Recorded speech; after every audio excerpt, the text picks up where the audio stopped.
पहला सवाल तो यही है अध्यक्ष जी, सदर प्रणाम, कि ये अखिलेश यादव जी का एक बयान आया कि 100 विधायक लाओ सरकार बनाओ, इस पर आप क्या कहेंगे?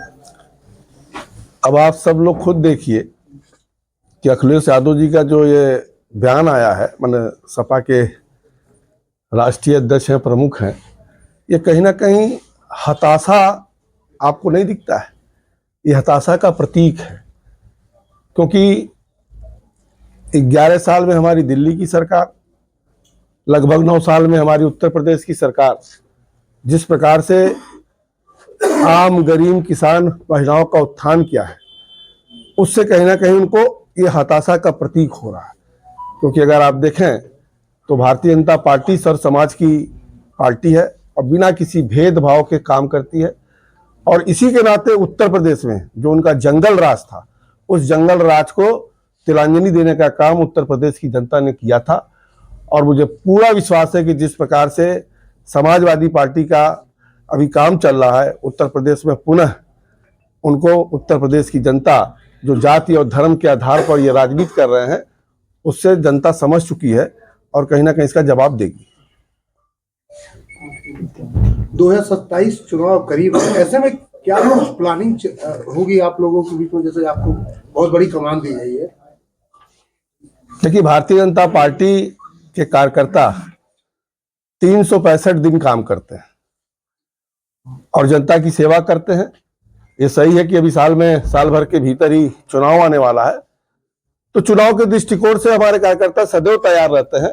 और जहां तक रणनीति की बात है, अभी थोड़ा समय है, रणनीति भी आप सबको पता चलेगा।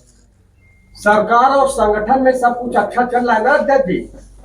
सरकार और संगठन में कोई भी मतभेद नहीं है।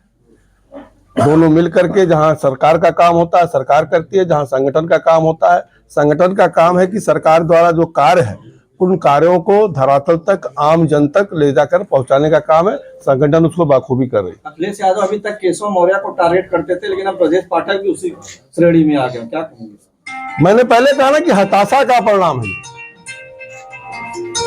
यह हताशा का परिणाम है कि कहीं ना कहीं अखिलेश यादव अब अपने दम पर सरकार बनाने की बात नहीं कर रहे हैं। 9 साल से वो खुद मुख्यमंत्री नहीं, लेकिन औरों को मुख्यमंत्री बनने का अवसर दे रहा है। सदर जी, आपके बनने के बाद बहुत तेजी से पार्टी में वादा दिल्ली से कार्यकारिणी बनाएगी, बचे जिलाध्यक्ष घोषणा हो गया और पिछले 1 महीने से मैं सुन रहा हूँ लगातार अध्यक्ष का नाम सामने आएगा और कार्यकारिणी की घोषणा होगी, लेकिन थोड़ा सा और धैर्य रखिए, आ जाएगा। क्योंकि कार्यकर्ताओं में निराशा दिखाई पड़ती है। मैं समझ रहा हूँ कि थोड़ा धैर्य रखिए, आ जाएगा। प्रयागराज में जो घटना हुई उसके बाद अखिलेश यादव लगातार भाजपा को ब्राह्मण विरोधी कह रहे हैं।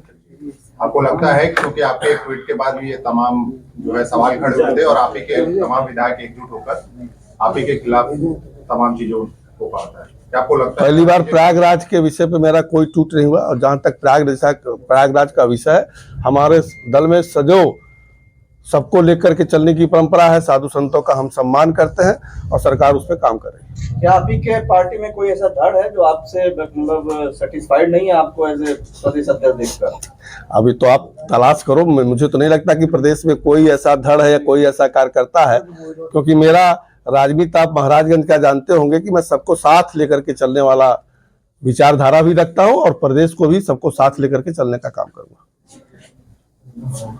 भारत में बड़े आतंकी हमले की साजिश नाकाम हुई है, फर्जी आधार कार्ड बनाने से छिपे थे आतंकी, इसको लेकर के क्या कुछ लग रहा है? इस तरह देखिए, कानून अपना काम करती है, इस प्रकार की जो गतिविधियां करते हैं उसको सरकार सजा देती है। एसआईआर की प्रक्रिया खत्म हुई है, तमाम ये सवाल खड़े हो रहे हैं कि जो लोगों के वोट कटे हैं वो या तो भाजपा से जुड़े लोग थे या उनके खिलाफ। अखिलेश यादव इस चीज को लगातार सवाल खड़ा कर रहे हैं।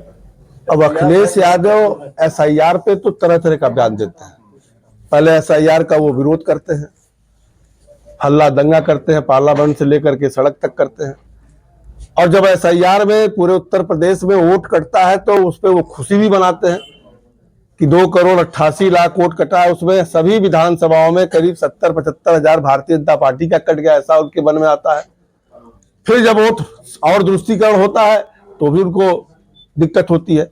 एसआईआर कहीं ना कहीं चुनाव आयोग का काम है और निरंतर चलने वाली प्रक्रिया है। ये 7वीं या 8वीं बार ये प्रक्रिया चल रही है। कोविड के नाते थोड़ा विलंब हुआ हाँ, ये जरूर है कि निश्चित तौर से यहाँ पर हम सब राजनीतिक दल के कार्यकर्ता हैं, उसके नाते हम सबकी भी जिम्मेदारी है कि SIR का काम बूथों पे चल रहा है।